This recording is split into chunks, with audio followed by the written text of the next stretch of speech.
hindi ako nagutom ako, hindi ako nabubusog sa salita ng salita. Ito nakakagutom.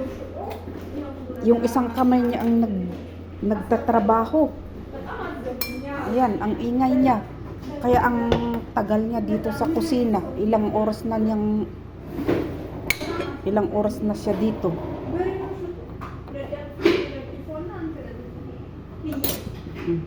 Ayan, ang ingay. Isang kamay lang ang nagtatrabaho. Tapos pag nagsalita, sabihin niya na wala siyang oras sa sarili niya.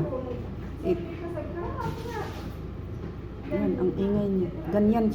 Ganyan siya doon sa taas paggabi.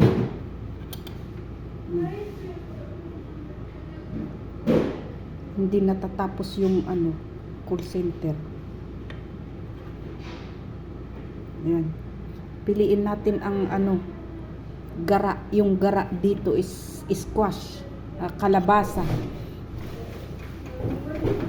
Tawag nila kalabasa. Tapos piliin ko itong gara, squash.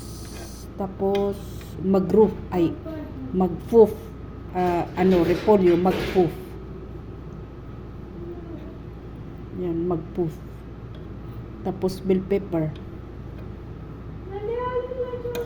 filfil barid.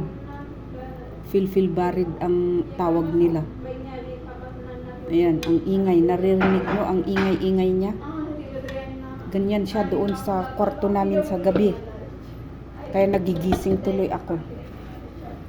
Kumain na ako, pero kumuha uli ako kasi ang ingay niya. Parang parang hindi maano yung tiyan ko. Kain tayo. Ayan, ang ingay-ingay niya. Uy, para pakinggan nyo, nakakaturete sa gabi. Ganyan siya. Gara. Ayoko yung patatas. Yung lang, ito yung gara.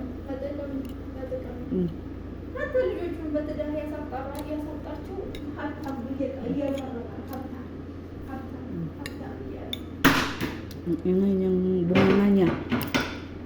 Kain guys. Ang gulay lang. Pinili ko yung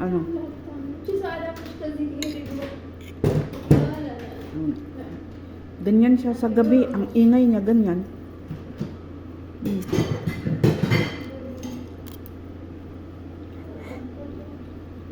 Buti nga hindi malakas ngayon. Meron yung ang lakas-lakas naririnig ko sa taas. Tapos sa gabi rin ganyan, ang lakas. Kain tayo guys ng kalabasa. Kalabasa dito is gara.